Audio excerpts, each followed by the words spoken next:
এক বর্ষা পার হয়ে গেছে, আরেকটি বর্ষা দুয়ারে। মাঝখানে কেটে গেছে মাসের পর মাস। তবু ধলাই নদীর ভাঙা বাঁধের মেরামতে নেই দৃশ্যমান অগ্রগতি। ভয় এখন বাঁধের ভেতরেই ডুবে যাবে মানুষের জীবন।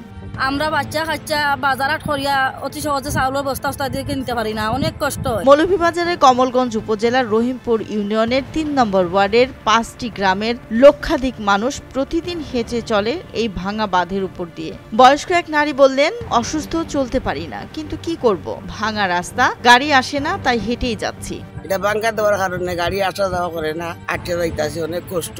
আমি আরতে পারতাছি না, আমার অনেক কষ্ট। গাড়ি এবার দেয় না, আমি আরতে পারতাম না, মারতে আমার শ্বাস ফেলাইতে পারতাম না, অনেক কষ্ট। এবার তারা সাইডবার রাস্তা করছে। প্রতি বর্ষায় একই দৃশ্য। নদীর বাঁকে প্রায় ১ কিলোমিটার বাঁধ হুমকির মুখে পড়ে। স্থায়ী ব্লকের বদলে বর্ষার আগ মুহূর্তে কিছু বালুর বস্তা যেন ক্ষত বিক্ষত শরীরে একটি ছেঁড়া ব্যান্ডেজ।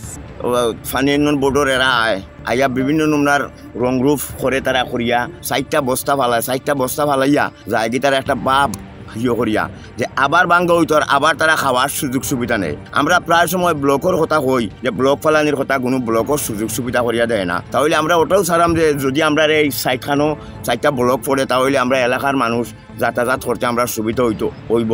মানুষ তো একরকম, লাশ নিয়েও কয়েক গ্রাম ঘুরে কবরস্থানে যেতে হয়। বালুর বস্তা পানিতে গলে যায়, এতে বাঁধ বাঁচে না। প্রতি বছরই এনে কাজ চলে, কিন্তু কাজটা সঠিক হয় না। বলতো বস্তা ফালাইন ঠিক তারা কাজ করন, ঠিক আছে ৩-৪বার। তবে এনে আশা করি ব্লক ফালাইলে এই রাস্তাটা সঠিক হইব। এই রাস্তা আমরা জরুরি রাস্তা, কারণ এই রাস্তা ছাড়া আমরা চলাফেরার মতো কোনো রাস্তা নাই। আমরা ইমার্জেন্সি রুগী নিয়ে আইতে হইলে অতি সহজে আওয়া যায় না। এর ভিতরে রুগীটা অনেক কষ্ট হয়ে যায়, কারণ হালেঙ্গা ঘুরে যাওয়া লাগে টাউনও। স্থানীয় জনপ্রতিনিধিরাও একমত, এটা কোনো সমাধান নয়। তিনি বললেন, ব্লকে একমাত্র স্থায়ী সমাধান বালুর বস্তা, শুধু চোখে ধুলো দেওয়ার কৌশল। স্থায়ী সমাধান একমাত্র ব্লক দিয়ে স্থায়ী সমাধান হয় না। তো এবার আবারও এটা এই ধরনের প্লাবিত হইলে আমার গ্রামের মানুষ, ৫টা গ্রামের মানুষ কিন্তু খুবই সমস্যার মধ্যে পড়ে যাবে। পানি উন্নয়ন বোর্ডের বর্তমান নির্বাহী প্রকৌশলী মোহাম্মদ খালিদ বিন ওয়ালিদ দুষলেন অতীতের অব্যবস্থাপনা আর জনগণের বালু উত্তোলনকে।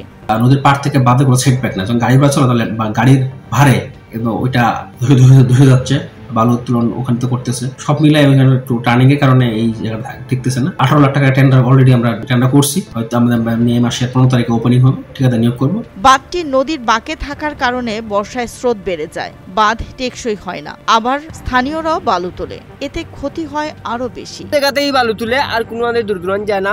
রাস্তাটা বন্ধ হয়েছে, বান্ধার সাথে বান্ধার টাকা চলিত অবস্থায় আবার অন্য মাঝে নৌকা দিয়ে বালু তুলিয়া আবার বিক্রি হয়েছে। ও পানি কমাবাদে আবার ও বানটা দোষে আপনি গেছে কি ঠিকই না, বানটা এই বালু তোলার কারণে। প্রতি বছর বর্ষা আসে, তীব্র হয় নদীর স্রোত, ভেঙে পড়ে বাঁধ। তবে মেরামতের আশ্বাস থেকেই যায়, কেবল আশ্বাস হয়ে। এইবারও কি তাই হবে?